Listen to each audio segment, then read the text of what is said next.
Assalamualaikum warahmatullahi wabarakatuh.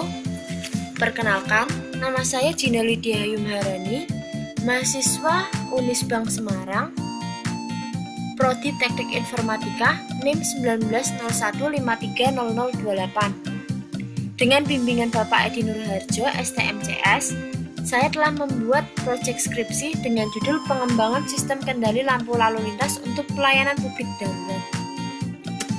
Sebelum masuk ke topik utama yaitu mengenai sistem lampu lalu lintas cerdas, di sini saya akan menjelaskan mengenai Smart City.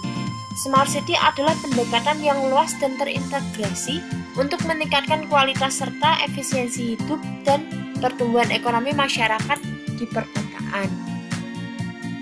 Salah satu objek yang ada di Smart City adalah Smart Traffic Light System. Smart Traffic Light System adalah konsep lampu lalu lintas pintar yang membantu banyak tugas masyarakat, seperti dengan adanya lampu lalu lintas yang mampu mendeteksi banyaknya antrian kendaraan, lampu lalu lintas yang dilengkapi dengan sensor kamera, dan masih banyak lagi. Di sini saya mengembangkan sistem lampu lalu lintas yang dapat mengenali suara sirine mobil darurat. Sebelumnya, lebih baik kita mengenali apa saja sih mobil darurat menurut peraturan perundang-undangan. Yang pertama adalah mobil pemadam kebakaran yang sedang bertugas. Yang kedua, ambulans yang mengangkut orang sakit. Yang ketiga, kendaraan untuk memberikan pertolongan kecelakaan lalu lintas. Yang keempat, kendaraan pemimpin Lembaga Negara Kesatuan NKRI.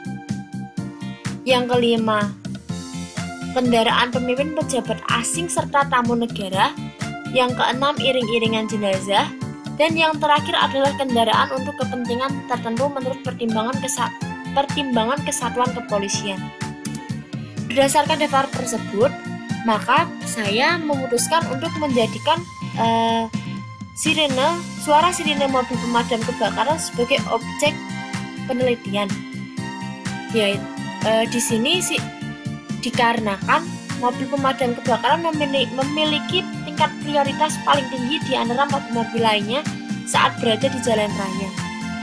Sistem akan mengenali suara dan akan mengubah kondisi lampu lalu lintas saat suara dikenal oleh sistem. Namun jika sistem tidak mengenali suara tersebut, maka sistem akan berjalan normal seperti biasa. Dalam pemrosesannya, di sini sistem dibantu oleh microcontroller Arduino Uno yang nantinya dihubungkan dengan komputer. Nah, di komputer ini dia akan memproses suara dari sensor suara maupun dari suara rekaman menjadi vektor MFCC atau Mel Frequency Cepstrum Coefficient.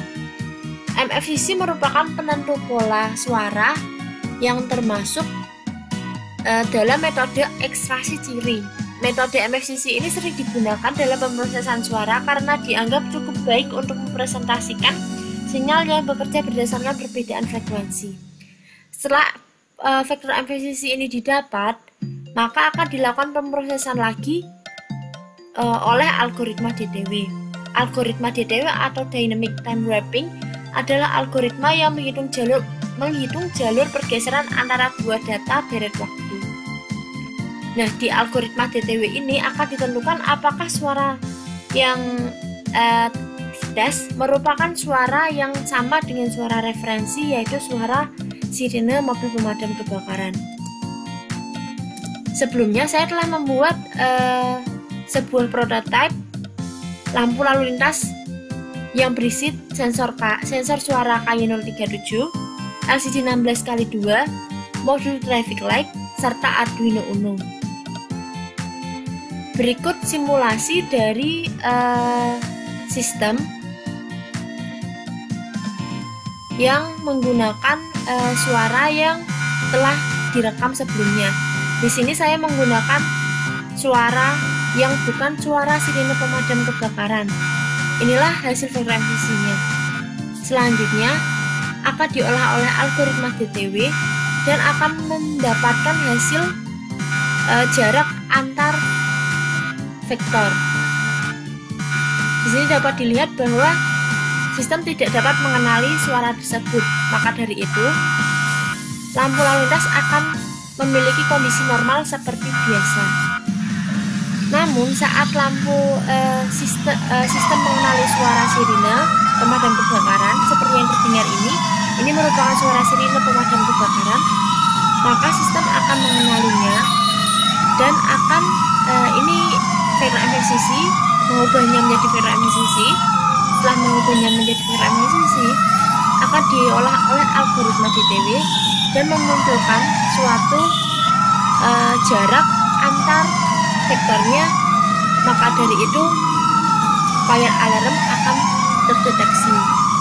Karena fire alarm detected, maka lampu lalu lintas akan berubah keadaannya menjadi warna kuning dan akan memberikan pemberitahuan kendaraan darurat akan lewat. Namun saat selesai dalam waktu beberapa detik, lampu akan menyala normal seperti biasa lagi.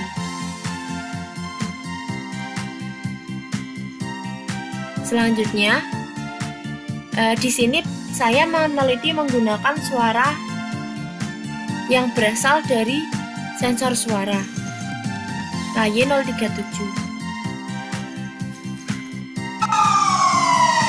Dapat dilihat di sini seharusnya sistem dapat mengenalinya, namun dengan penggunaan sensor suara, sepertinya sistem kurang mampu untuk mengenali suara tersebut,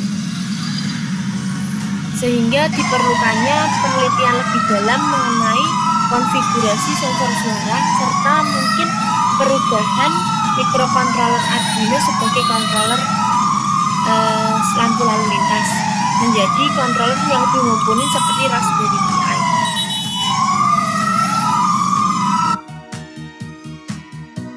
Cukup sekian, terima kasih. Kurang lebihnya saya mohon maaf. Wassalamualaikum warahmatullahi wabarakatuh.